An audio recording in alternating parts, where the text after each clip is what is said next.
Alexander and the terrible, horrible, no good, very bad day. So I want you to think about if you've ever had a really bad day and what made it a bad day as you listen to Alexander's.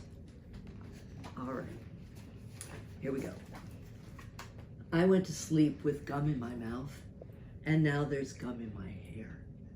And when I got out of bed this morning, I tripped on a skateboard, and by mistake, I dropped my sweater in the sink while the water was running, and I could tell it was going to be a terrible, horrible, no good, very bad day.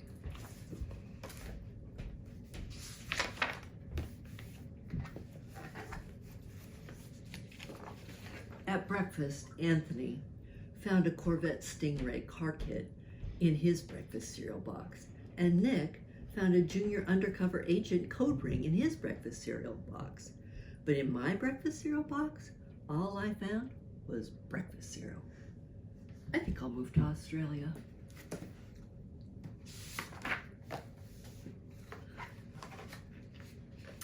In the car, Mrs. Gibson let Becky have a seat by the window. Audrey and Elliot got seats by the window too. I said I was being scrunched. I said I was being mushed. I said if I don't get a seat by the window, I'm going to be car sick. No one even answered. I could tell it was going to be a horrible, terrible, no good, very bad day. At school, Mrs. Dickens liked Paul's picture of the sailboat better than my picture of the invisible castle. At singing time, she said I sang too loud. At counting time, she said I left out 16. Who needs 16? I could tell it was going to be a terrible, horrible, no good, very bad day. I could tell because Paul and I wasn't his, I could tell because Paul said I wasn't his very best friend anymore. I said that Philip Parker was his best friend and Albert Mayo was his next best friend and that I was only his third best friend. I hope you sit on a tack, I said to Paul. I hope the next time you get a double-decker strawberry ice cream cone, the ice cream falls on the ice cream part falls off and the cone part lands in Australia.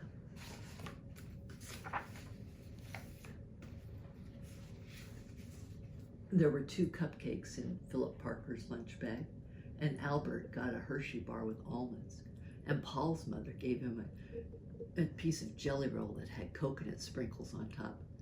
Guess whose mother forgot dessert? It's a terrible, horrible, no good, very bad day.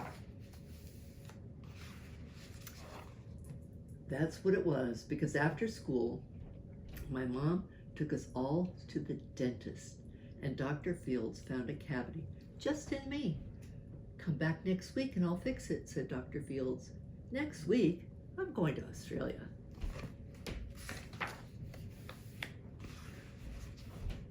On the way downstairs, the elevator door closed on my foot, and while we were waiting for Mom to go get the car, Anthony made me fall where it was muddy, and then I started crying because of the mud Nick said I was just a crybaby in. Well, while I was punching Nick for saying I was a crybaby, my mom came back with the car and scolded me for being muddy and fighting. I was really having a terrible, horrible, no good, very bad day. I told everybody. No one answered.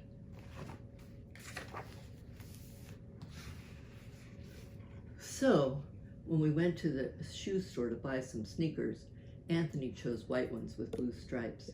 Nick chose ones that were red with white stripes. I chose blue ones with red stripes. But then the shoe man said, we're all sold out. They made me buy a pair of old plain white ones. They can't make me wear them though. When we picked up my dad at the office, he said I couldn't play with his copy machine, but I forgot. He also said I had to watch out for the books on his desk, and I was careful as I could, but except for my elbow. He also said, don't fool around with his phone. But I think I might have called it Australia.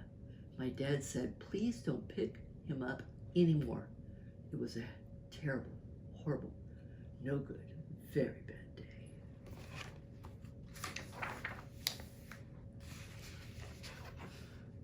There were lima beans for dinner. I hate lima beans. There was kissing on TV. I hate kissing.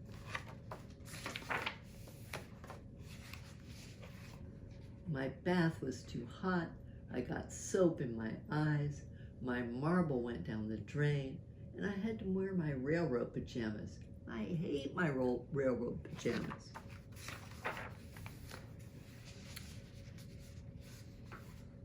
When I went to bed, Nick took back the pillow he said I could keep, and the Mickey Mouse nightlight burned out, and I bit my tongue. The cat wants to sleep with Anthony, not with me. Oh, it's been a terrible, horrible, no good, very bad day. My mom says, some days are just like that.